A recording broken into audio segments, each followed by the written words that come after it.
versículo número 5 diz assim: então disse eu: ai de mim que vou perecendo, porque eu sou um homem de lábios impuros, e habito no meio de um povo de impuros lábios, e os meus olhos viram o Rei, o Senhor dos exércitos. Querido, experiência com Deus gera consequências que vão marcar você e vão mudar a sua história. No ano em que morreu o rei Uzias, eu vi o Senhor assentado no alto e sublime trono. Aí ele vai falando da experiência. E quando ele tem essa experiência, ele vai dizer: ai de mim que vou perecendo, como estou, porque eu sou um homem de lábios impuros. Quem eu sou? E habito no meio de um povo de impuros lábios. Quem está à minha volta? Quem se relaciona comigo? Agora, quando você reconhece seu estado, e quando você reconhece quem você é, você está fazendo uma coisa fundamental no mundo espiritual, que é confissão. E a confissão produz perdão, a confissão produz purificação, a confissão produz regeneração, a confissão produz transformação, a confissão produz vitória e a confissão produz salvação. Provérbios 28:13 diz que o que encobre a sua transgressão nunca prosperará, mas o que confessa e deixa alcançará misericórdia. Ele é impactado, ele tem uma experiência com Deus, a vida dele vai mudar. Desculpa eu dizer e repetir aqui: tem gente que vê tanto anjo, tem tanta revelação e continua com a vida cristã sem vergonha do mesmo jeito. Eu queria saber que anjo esse povo está vendo. Que visão é essa que essa gente está vendo? Vive aqui, acolá, corre aqui, e tem viu, e ali viu também, e ali tem a profecia, e ali tem um cara que lê o CPF, ali tem outro que lê o CNPJ, e ali tem outro que revela a placa de carro, anda correndo para lá e para cá, a mesma vida sem vergonha. Que conversa é essa, gente? Experiência com Deus muda a nossa vida, nos leva para uma outra estação. Experiência com Deus para ser a mesma coisa, como é que pode? E outra, a experiência com Deus nos dá discernimento espiritual. Ele discerniu o ambiente. A experiência com Deus faz você discernir pessoas e um ambiente. Ai de mim, que vou perecendo, porque sou um homem de lábios impuros, e porque eu habito no meio de um povo de impuros lábios. Ele discerne o ambiente. Como é que você não discerne essa pessoa que anda com você? Como é que você não discerne esse namoradinho da tua filha? Como é que você não discerne essa pessoa que está andando com a tua mulher ou com o teu marido? Essa pessoa que agora coloca com você para estar contigo. Você não tem discernimento para saber quem é? Quem está botando dentro da tua casa? Com quem tu anda no restaurante? Com quem você cria amizade? Meu irmão, experiência com Deus dá a você uma visão de coisas que ninguém vê, o homem natural não vê, mas você vê. Porque você tem discernimento espiritual, porque você teve uma experiência com Deus, então você não é mais o mesmo. Agora olha o versículo de número 8, a primeira parte desse versículo. Não, desculpa, versículo 6 e 7. Quase que eu pulo um. Olha aqui o versículo 6 e 7. Mas um dos serafins voou para mim, trazendo na mão uma brasa viva, que tirara do altar com uma tenaz, e com ela tocou-me a boca e disse: eis que isto tocou os teus lábios, a tua iniquidade foi tirada e purificado o teu pecado. Escute. Experiência com Deus não pertence ao mundo abstrato, pertence ao mundo concreto. Experiência com Deus não pertence ao mundo abstrato, pertence ao mundo concreto. Os serafins que ele viu na visão, agora toca, quer dizer, se torna concreto. Por isso que eu digo, tem gente que vê tanta coisa, vê tanto anjo, vê tanta luz, vê tanto fogo, vê tanto poder, vê tanta brasa, anjo com bandeja na mão, anjo distribuindo bênção, anjo distribuindo milagre. Como, meu irmão, quando é que isso vai ser real? E Deus fala tanto, é tanta profecia aqui, falou, mas Deus já falou comigo 10 vezes, aleluia, glória, já falou 20 vezes comigo, e não acontece nada? Experiência com Deus não fica no campo do abstrato. Experiência com Deus nos leva para o campo do concreto, do real. Se Deus falou com você, vai acontecer. Se Ele disse que vai abrir a porta vai ser aberta. Se Ele falou que vai ter milagre, o milagre vai acontecer. Que Deus é esse? E agora eu vou dizer uma outra coisa. Deus fala tanto com gente. Não, pastor, porque Deus me deu uma direção. 3 meses depois, não, já não estou fazendo mais aquilo não. Mas rapaz, o teu Deus muda tanto assim? Mas que Deus incoerente que não sabe o que quer. Deus fala uma coisa, não, Deus, pastor, Deus me deu uma direção. E eu aprendi uma coisa e ensino para os pastores aqui, que eu aprendi com o meu mentor, pastor José Santos. Quando alguém vem para mim. Pastor, que eu quero fazer isso, vou fazer isso, Deus me dirigiu, Deus falou, não sei quem revelou. Eu não discuto com Deus. Aprenda, senhores, eu não discuto com Deus. Eu vou discutir com Deus? Eu posso ver o maior absurdo, o camarada abriu a boca e vai dizer que foi Deus que falou, foi Deus que revelou. Eu não discuto com Deus, eu discuto com o ser humano. Segundo, quando alguma ovelha chega para mim dizendo que vai fazer e pede oração, eu não dou uma palavra. Quer que eu ore por você? Senhor, aqui está o teu filho, abençoa. Pô! Agora, quando uma ovelha diz, pastor, eu estou bem indeciso, me ajuda. O que é isso? Eu tenho esse caminho, tem aquele. Aí eu vou dizer para ele, se for por aqui, pode dar nisso aqui. Se for por aqui, pode dar naquilo outro. Mas você é que decide. Eu não decido por vida de pessoas. Muito cuidado, meu irmão. Muito cuidado, muito cuidado. As pessoas vêm como se Deus estivesse falando, como Deus não falou nada. E botam Deus na canoa furada que eles estão. Ou então bota Deus naquilo que eles querem. Na axiologia deles. Uma coisa faço. Paulo está dizendo assim, olha, eu realizo, eu construo, eu faço alguma coisa. Mexa-se, faça alguma coisa. Pastor, o negócio tá feio, pastor. Tá feio, eu tô desempregado, eu tô parado. Rapaz, você tá parado? Tá desempregado? Pergunta ao teu vizinho se não tem alguma coisa que você pode ajudar, vai. Vê aí se não tem uma rua pra tu varrer, uma calçada pra tu limpar. Tem alguma coisa pra você fazer? Eu faço, eu realizo. Eu não posso ficar parado e estagnado vendo a banda passar. Você lembra do líder chamado Josué? Moisés morreu, Josué estava parado, talvez até choramingando. Oh meu Deus, o que vai ser de Israel? Meu Deus, Moisés morreu, que grande líder. Aí Deus vai dizer para ele uma palavra para Josué no capítulo 1, versículo 2. Josué, levanta-te, vai agir, Josué, vai fazer alguma coisa, Josué. Você lembra do profeta Elias? Que uma mulher, a mulher do rei, disse que ia cortar o pescoço dele. Aí Elias, rapaz, fica todo depressivo, vai para debaixo de uma árvore, diz assim, já basta, eu não sou melhor do que meus pais, que eu morra. Aí Deus diz assim, ei, levanta-te, porque longa é a tua caminhada. Mexa-se, faça alguma coisa. Você não foi feito para ficar parado. Mexa-se, faça alguma coisa, realize alguma coisa. Sabe por quê? Porque se você ficar parado e não quiser fazer nada, sabe como é que vai ser a sua vida?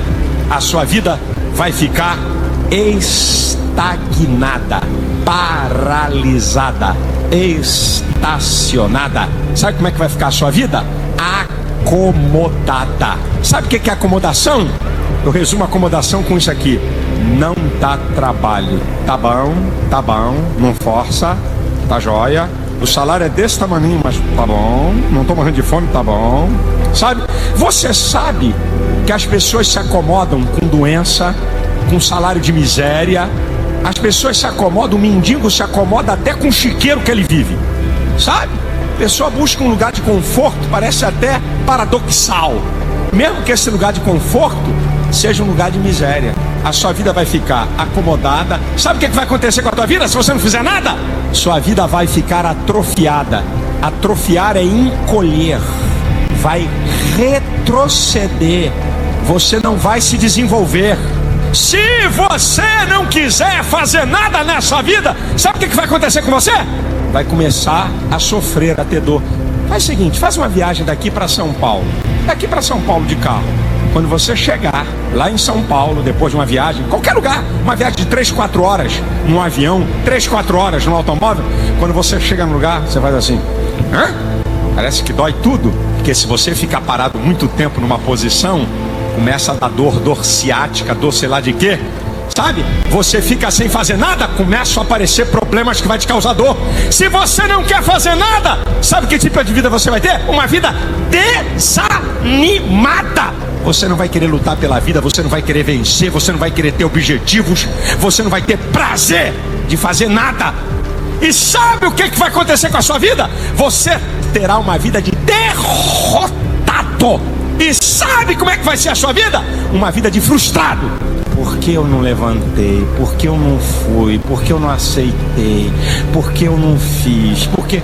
Mexa-se, faça alguma coisa.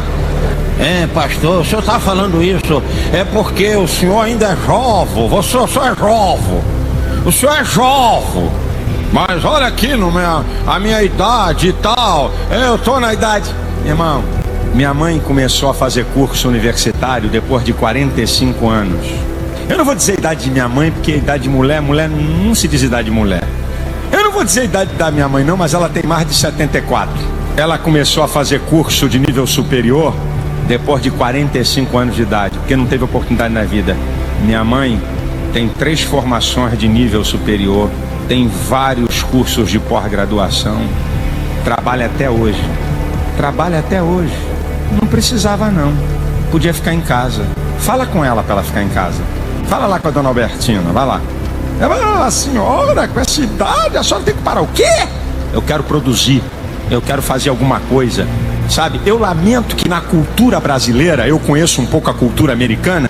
A cultura brasileira, a pessoa da terceira idade não vale nada. Na América, existem empregos nos Estados Unidos que só pessoa da terceira idade pode.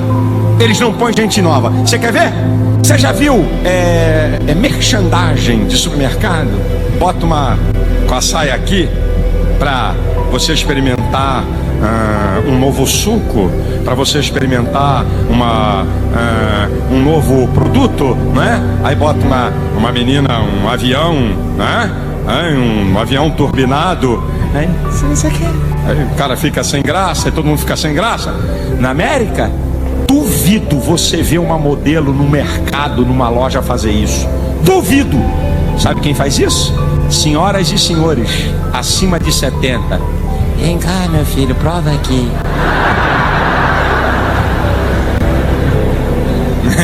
Malandro, pastor. O senhor viu isso lá. Eu acho isso bonito, porque nós no nosso país desprezamos a experiência e achamos que uma pessoa de uma idade não presta para mais nada. Uma vírgula. Enquanto você estiver vivo, você pode ser útil e você pode fazer alguma coisa, sabe? Pastor, o senhor me desculpa, não dá para mim fazer porque eu tenho uma deficiência física. Vocês aqui, a maioria aqui conhece o Ângelo, aquele menino da cadeira de rodas, todo atrofiado nas mãos, todo atrofiado. Não dá para acreditar como é que aquele garoto desenha. Não dá pra acreditar, tuas mãos tortas. Força que ele faz, ele estica e pega a caneta e desenha pra caramba o cara. Cada quadro que ele faz. E eu fiquei bobo, como é que ele bota o CD pra ouvir? Bota uma reguinha aqui na boca, bate lá no botão pra vir pra sair pra fora a bandeja. Pega o CD com a reguinha, equilibra certinho e bota lá. Que negócio é esse que eu não posso fazer nada, pastor? Eu fico muito macho de ver um bando de calalau frouxo, que não quer nada, não quer trabalhar, não quer estudar.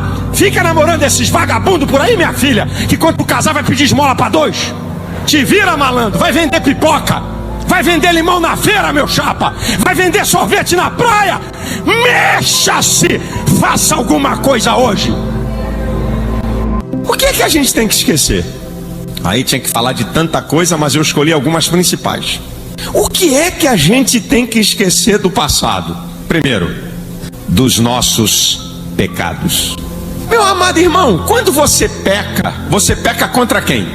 Em primeira instância contra Deus. Você pode pecar contra o irmão, você pode pecar contra a igreja, você pode pecar contra a natureza de Deus, mas no fundo é contra Deus, porque quem estabelece a regra é Deus.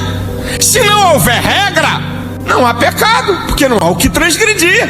Então, o pecado foi estabelecido porque Deus estabeleceu regra. E quando você transgride a regra de Deus, você peca. E tem gente que vive se culpando pelos pecados passados. Só existe um ser que podia cobrar os meus pecados. Porque quando eu peco contra Ele, que é Deus. Se tem alguém que devia de me lembrar, Silas, Quando você tinha 18 anos, você fez uma, tá anotado aqui, hein? Ó, eu tenho outra anotada quando tu fez aos 21, hein? E quando você fez aos 30 anos, tá aqui aos 33, idade que Cristo morreu, hein? Quase que eu passei o cerol em você. Tá aqui anotado, hein? O único que podia me cobrar dos meus pecados passados, daquilo que eu fiz atrás, é Deus. Mas sabe o que Deus diz para mim e para você? Em Hebreus 10:17: dos teus pecados não me lembrarei mais. Se Deus não quer lembrar dos meus pecados, por que é então que eu vou ficar me lembrando deles? Culpa, porque eu fiz isso. Não devia de ter feito. Que coisa feia eu fiz. Que coisa terrível. Não, eu não me perdoo. Deus é que podia cobrar de você. E ele diz: olha, eu não quero me lembrar do que você fez, porque você vai ficar se martirizando pelos seus pecados. Quando você fica vivo na tua memória teus erros do passado, você dá legalidade ao diabo para te acusar. Apocalipse 12:10 diz que Satanás é o acusador de dia e de noite. Aí o diabo fica: tá vendo? Você fez isso mesmo, não vai ter jeito para você não, tá vendo? Você fez isso. Eu estava de olho em você, eu estava te vendo, hein, quando tu fez aquela bobagem. Olha, o diabo, quando você não quer esquecer dos seus pecados e quer deixá-lo vivo na sua memória, na sua mente, você dá legalidade ao diabo para te acusar. 2. O que é que a gente tem que se esquecer, hein? O que eu tenho que esquecer, hein? Das ofensas dos outros contra mim. O pecado dos outros que me atinge. Tem que esquecer. Pastor, o senhor não sabe o que meu pai fez há 17 anos, 8 meses, 3 dias, 10 horas e 15 minutos.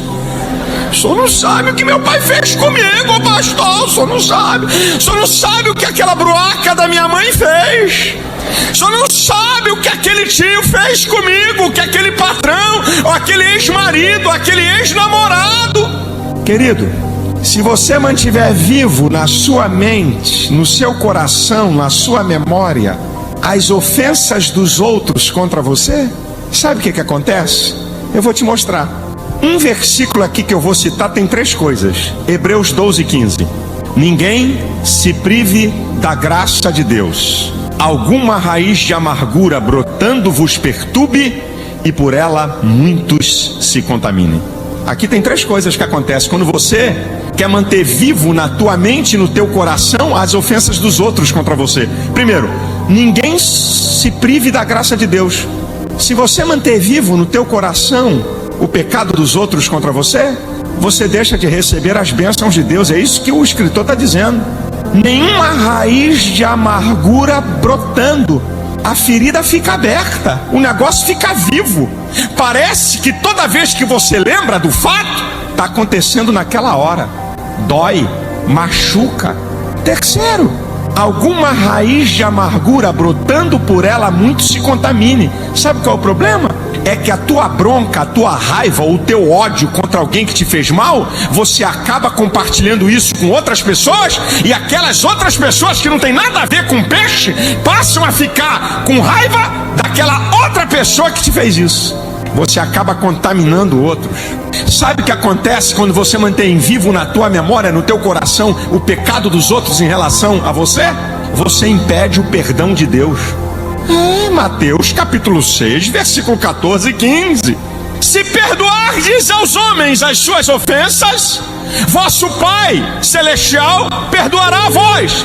Mas se não perdoardes aos homens as suas ofensas, vosso Pai Celestial não perdoará também as suas ofensas. Um princípio espiritual. Se você não perdoa quem te ofendeu, você também não recebe perdão de Deus. É o que diz o texto. 5. Sabe o que acontece com a pessoa que mantém na sua mente, no seu coração, a ofensa, o mal que alguém fez? Sabe o que acontece? Também você dá legalidade ao diabo. 2 Coríntios capítulo 2, versículo 10 e 11, Paulo fala uma coisa interessante. Olha o que Paulo diz para a igreja de Coríntios: a quem vós perdoardes, eu também, se é que tenho perdoado. Se eu tenho perdoado, faço isso por amor a vós e na presença de Cristo, para que não sejamos vencidos por Satanás, porque não desconhecemos seus ardis. Sabe o que Paulo está dizendo? Olha, se a gente não perdoar esse camarada que fez essa ofensa, nós damos campo para o diabo nos vencer. É Paulo que está dizendo isso. 2 Coríntios capítulo 2, versículo 10 e 11. Porque eu não desconheço os seus estratagemas.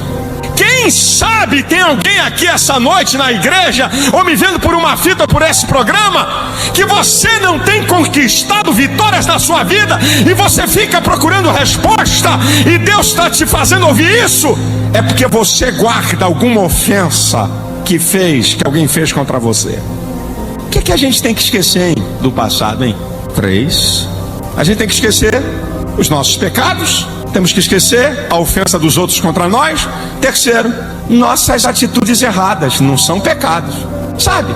Oportunidade que a gente joga fora, indecisões, falta de ousadia, outras vezes falta de tranquilidade, dá bobeira, fala o que não deve. Não estou falando de pecado, estou falando do boberol que nós damos na vida.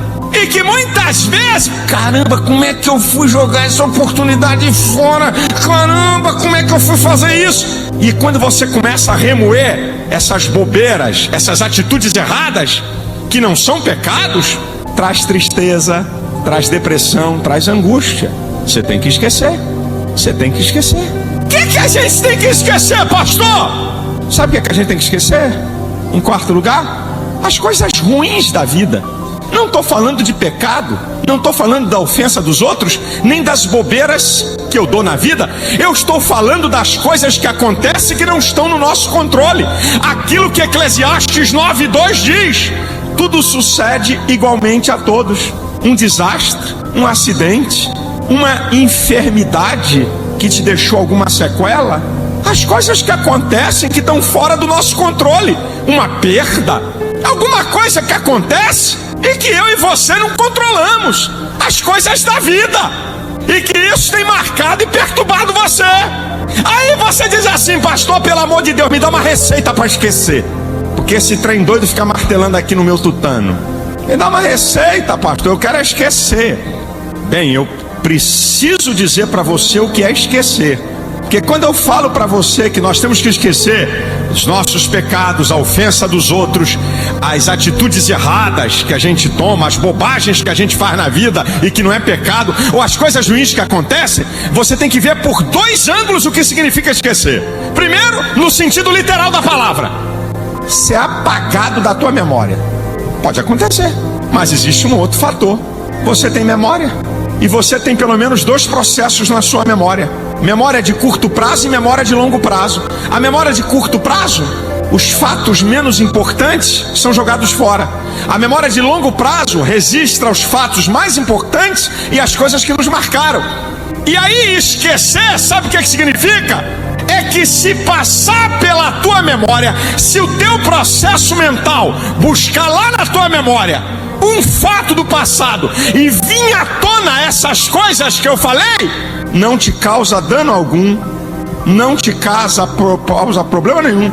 Você pode lembrar até de um pecado passado, você pode até lembrar de alguém que te ofendeu, mas aquilo não te causa espécie, aquilo não perturba teu emocional, aquilo não estraga a tua vida, não tem efeito nenhum sobre você, porque você não pode jogar sua memória fora. Quando Paulo está dizendo esquecendo-me das coisas que para trás ficam, ele está falando daquele estilo farisaico de vida que ele levava. Foi ele que consentiu na morte de Estevão. Foi ele que botou muito crente na cadeia. Ele disse: isso aí eu não quero me lembrar, mas eu vou mostrar para você que tinha coisas que Paulo não esquecia. Você tem que entender esses 2 sentidos. No sentido literal, nunca mais vem para a tua memória. E no outro sentido, se aparecer na sua memória, não causa efeito nenhum sobre você, porque no seu sentimento, nas suas emoções, aquele fato está resolvido, está esquecido. Se todas as circunstâncias que você está vivendo são contra a vontade de Deus, eu tenho aqui uma palavra profética para você.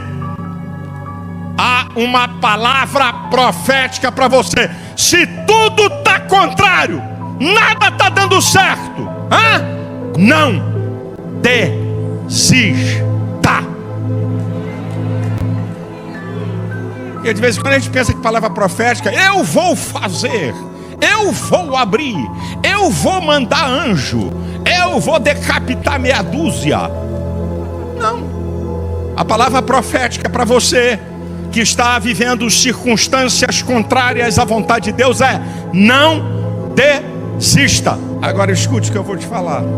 Eu vou falar aqui algumas situações para você não desistir.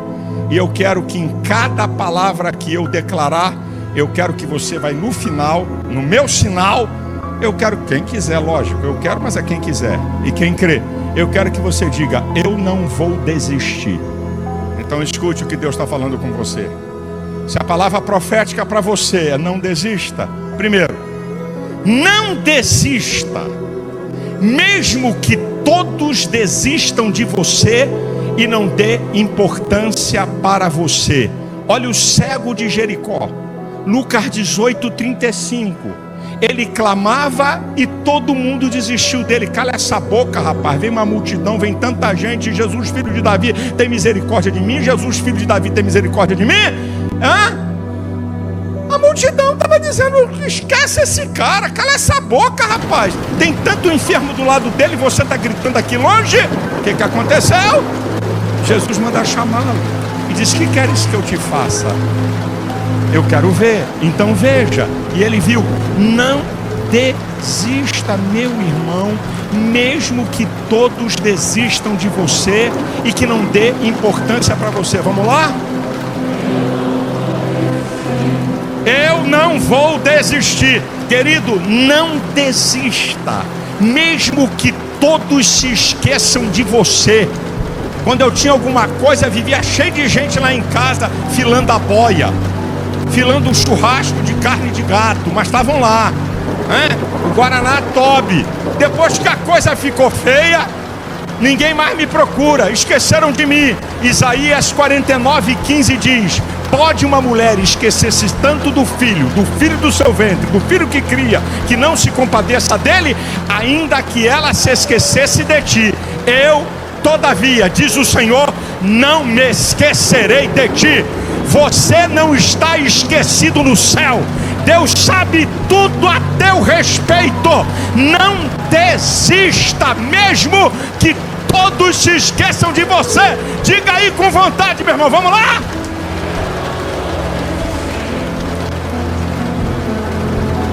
Não desista, mesmo que todas as contradições da vida esgotaram todas as tuas possibilidades. Não tem mais força, não tem mais dinheiro, não tem mais amigo, não tem mais nada, não sei como é que vai ser. Não desista, mesmo que todas as suas possibilidades se esgotem. Você lembra da mulher do fluxo de sangue, Marcos capítulo 5? Gastou tudo quanto tinha, indo de mal a pior. Ela não desistiu, ela ouviu falar de Jesus, entrou por trás no meio da multidão, toma solavanco para lá, empurrão da cá, empurra daqui, empurra dali, toca em Jesus e é curada. Querido, você pode ter esgotado todas as tuas possibilidades, mas tem alguma coisa, nem que seja com a ponta do dedo para tocar, mas tem alguma coisa que você pode fazer. Não desista, por favor. Se você crê, repita aí. Meu amado irmão, querida igreja do Senhor, não desista, mesmo que os discípulos de Cristo desistam de você. De vez em quando, meu irmão, eu sei como é que é a conversa. Sabe como é que o discípulo de Cristo desiste? Assim, de maneira com classe. Tem jargão. Eu já entreguei na mão de Deus. Está dizendo, não vou orar mais. Se Deus quer matar, mata, se vai chega. Já entreguei. E teu filho? Já entreguei na mão. Essa conversa. A pessoa diz assim, e teu filho? Está envolvido com coisa ruim, mas eu vou ver ele aqui na igreja. E aquele marido, e o teu marido problemático? E esse aí já está inteirinho na mão de Jeová. Você não vai orar mais. Sabe? É interessante. Sabe? A pessoa declara. E muitas vezes irmão desiste. Você lembra da mulher? A mulher cananeia, Mateus 15, 21. Que ela vinha gritando e clamando. E os discípulos de Jesus pedindo para ela calar a boca e pedindo para Jesus mandar ela embora. De vez em quando os discípulos de Cristo desistem de você. O irmão falou que não tem mais jeito. O irmão virou Deus. Ai, aquela irmã, mulher de Deus, ungida, poderosa, disse que não tem mais jeito. Ela virou Deus. Ai, aquele pastor que eu admiro e amo, ele falou, olha, isso aí não tem mais jeito não. Virou Deus. Não desista, mesmo que os discípulos de Cristo desistam de você. Dá para você dizer com muita força, vamos lá?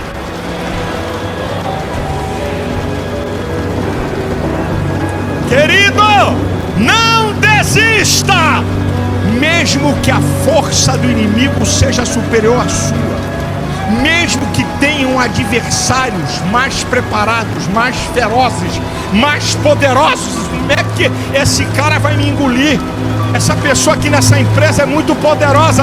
Ei, não desista, mesmo que os teus inimigos sejam mais fortes do que você e todas as contradições da vida estão se manifestando através dele.